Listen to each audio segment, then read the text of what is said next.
प्रदेश के शिक्षा मित्रों को लेकर सरकार की क्या मंशा है, किसी को भी नहीं समझ में आ रहा है। क्योंकि एक तरफ जब शिक्षा मित्र मुलाकात करते हैं तमाम अधिकारियों से, मंत्रियों से, नेताओं से, तब शिक्षा मित्रों के लिए सरकार की तरफ से ये कहा जाता है कि आप लोग चिंता ना करें, आप लोगों की समस्याओं का हल होने ही जा रहा है। लेकिन जब बात आती है कोर्ट में पेश होने की, या यूं कहे कि न्यायालय में पेश होने की, तो उस वक्त पर सरकार की जो रुख है वो कुछ बदले हुए नजर आते हैं। और ये सिलसिला एक लंबे वक्त से चला आ रहा है। लगातार शिक्षा मित्र संगठन जो है वो शासन प्रशासन से मुलाकात करते हैं और उनसे ये कहा जाता है कि आपकी समस्याओं का हल कर दिया जाएगा। और जब बात हाई कोर्ट के लिए आती है, जब तारीखें तय होती हैं, जब कोई सुनवाई होती है, तो वहां पर जो सरकार है वो ये कहती हुई नजर आती है कि हमें थोड़ा सा वक्त और चाहिए और इस पर अभी उन्हें समय चाहिए, जिसके बाद ही कुछ किया जा सकता है। हाई कोर्ट में लगातार मानदेय वृद्धि को लेकर केस चल रहा है। दूसरी तरफ जो उत्तर प्रदेश के शिक्षा मित्र संगठन है वो अपनी तमाम मांगों को लेकर शासन प्रशासन से गुहार लगा रहे, लेकिन समस्याओं का हल किसी भी तरफ से नहीं हो पा रहा है। और खास करके इनकी जो आर्थिक तंगी है उसको लेकर सरकार की तरफ से अभी तक कुछ नहीं किया गया है, जिस वजह से कहीं ना कहीं शिक्षा मित्र काफी ज्यादा परेशान भी नजर आ रहे हैं। और इनका यही कहना है कि इस तरह से बार बार सरकार की तरफ से पहले आश्वासन दिए जाते हैं, फिर हाई कोर्ट में जब सुनवाई का मौका आ जाता है तो सरकार बदलती हुई नजर आती है। एक तरफ सरकार तो ये कहती है कि बस आपका काम हो गया है, आप समझिए आपकी सभी समस्याएं दूर हो चुकी हैं, और दूसरी तरफ कोर्ट में सरकार समय मांगती हुई नजर आती है। तो ऐसे में शिक्षा मित्र करे तो क्या करे, आखिर उनकी समस्याओं का हल क्यों नहीं किया जा रहा है। तमाम बार जो शिक्षा मित्र संगठन है उनके तमाम पदाधिकारी मुलाकात किए हैं शासन प्रशासन के बड़े प्रतिनिधि मंडल से। इसी के साथ शिक्षा मंत्री संदीप सिंह से मुलाकात की गई है।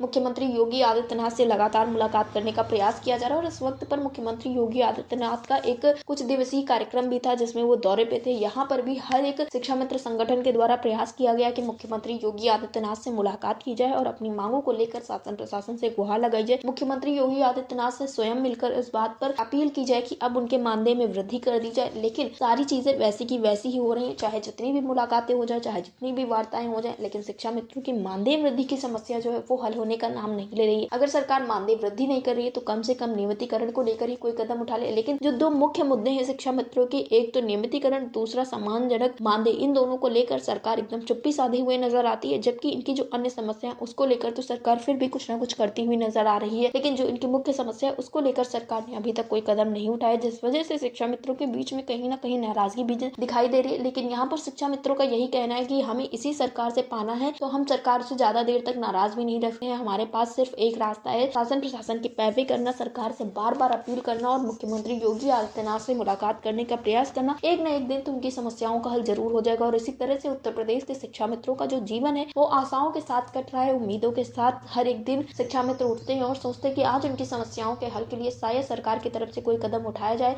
लेकिन पूरा दिन बीतता है, शाम ढलते ढलते फिर से शिक्षा मित्र मायूस होते हुए नजर आते हैं, ना कि इनकी समस्याओं का हल होता हुआ नजर आता है। फिलहाल अब तो 1 मई का सबको इंतजार है। 1 मई को देखना होगा सरकार क्या कुछ करती है, कुछ नया समय मांगती है या फिर शिक्षा मित्रों के लिए कोई दस्तावेज लेकर पेश होती है। आर या पार की कुछ ना कुछ सूचनाएं जरूर 1 मई को मिलने वाली है। डेस्क रिपोर्ट, अटल टीवी।